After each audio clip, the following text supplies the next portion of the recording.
L'invité de Smart Impact, c'est Alexandre Perra. Bonjour. Bonjour. Bienvenue. Vous êtes délégué général de la fondation d'entreprise EDF et vous lancez une exposition qui s'appelle âme verte à Marseille, dont on va longuement parler. Mais je veux bien que vous nous présentiez cette fondation pour démarrer, depuis quand elle existe, puis quel est son rôle, sa mission.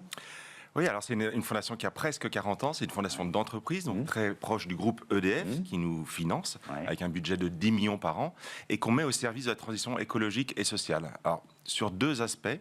D'abord, permettre à chacun, jeune ou moins jeune, de trouver sa place dans cette transition écologique et sociale, en développant son potentiel, en faisant valoir son talent pour construire le monde de demain.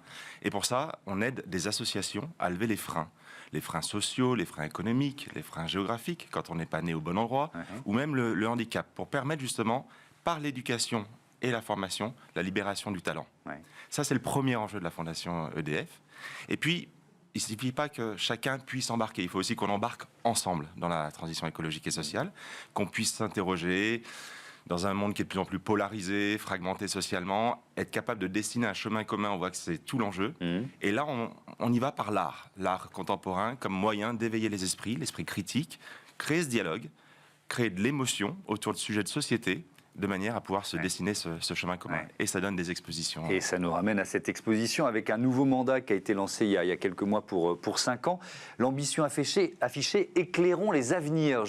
En lisant ça, je me suis dit, c'est vaste quand même, éclairons les avenirs. Oui, alors derrière l'idée d'éclairer les avenirs, il y a cette idée justement d'éclairer les avenirs de chacun individuellement, que chacun puisse trouver cette place. Et donc, être capable, justement, par l'éducation, par la formation, dont on sait que ce sont des pierres absolument fondamentales de ce qu'on a à construire, eh bien, de trouver sa place. Mais ce n'est pas le rôle de l'État.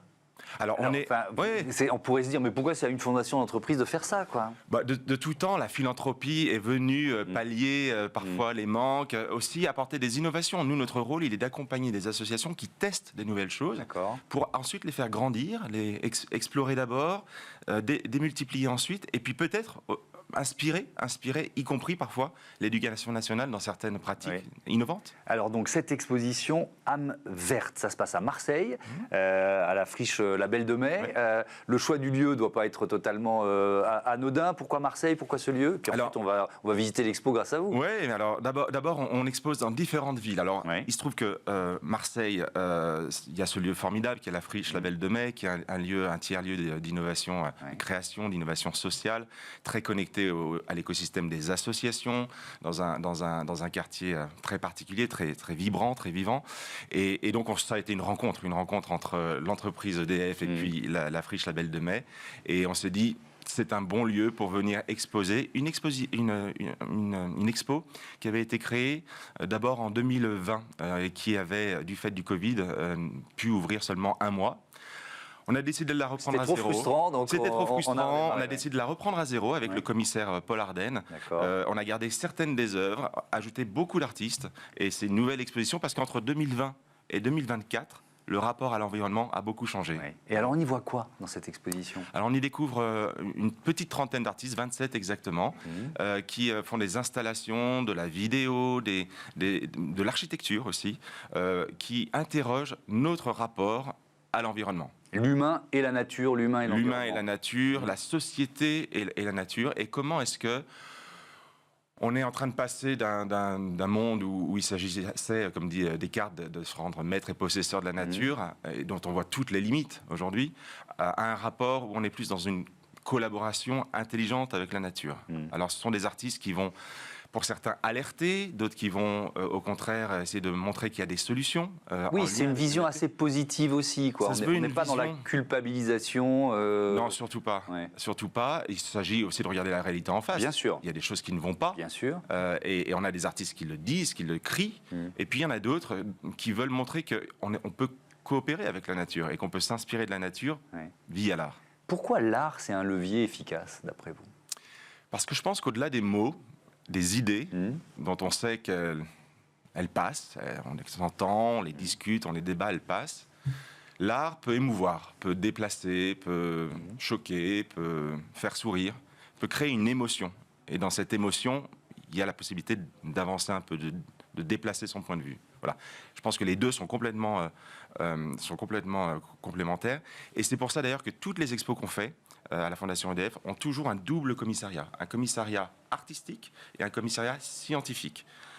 Et ce commissaire scientifique, c'est qui est souvent un professeur d'université, mathématicien. Mais alors, qu'est-ce qu'il apporte dans une expo comme celle-là ? Il apporte une compréhension très fine de la problématique, du sujet, vraiment.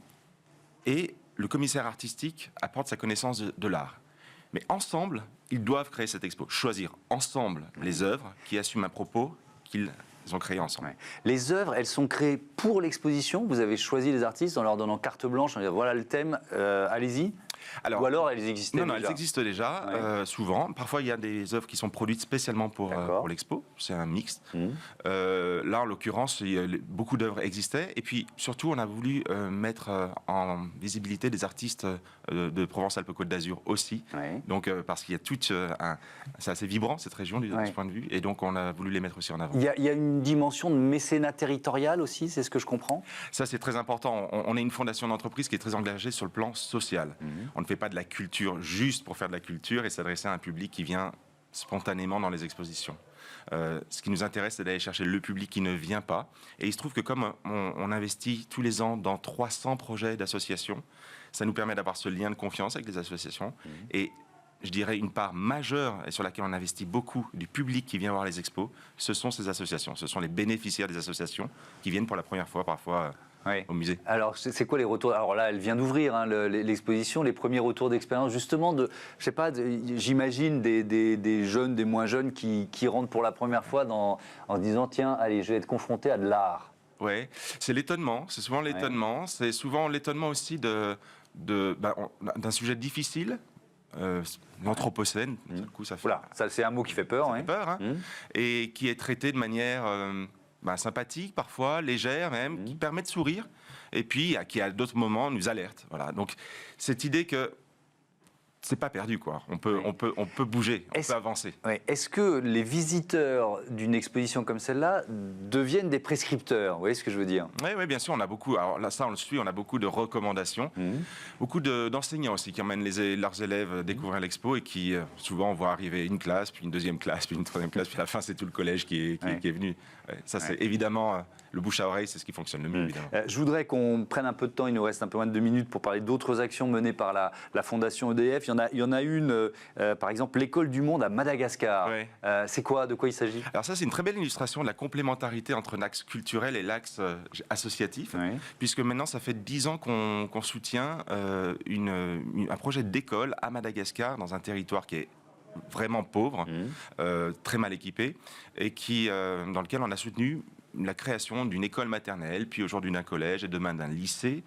Évidemment, tout ça avec du mécénat de compétences de l'entreprise EDF, puisque ce sont des salariés qui vont aussi participer à l'installation des panneaux photovoltaïques pour alimenter l'électricité de l'école, pour alimenter l'école en électricité.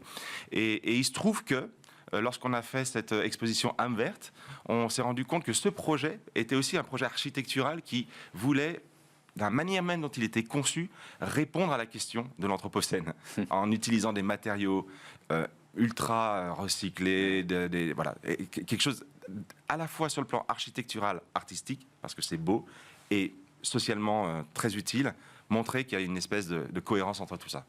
Merci beaucoup Alexandre Perrat. Donc exposition âme verte à voir à Marseille, à la Friche Label de Metz. C'est jusqu'à quand ? C'est jusqu'au 1er juin. Et puis à Paris s'ouvre en mars une autre exposition sur le futur. C'est ce que l'horizon promet. Et là, ça nous emmène dans le futur, nos craintes, nos peurs et la manière dont on veut y répondre en s'accrochant aux prédictions de la science ou au contraire aux prévisions des voyants, etc. Voilà. Merci beaucoup et à bientôt sur Be Smart for Change. On passe à notre débat, les crédits carbone, les crédits biodiversité.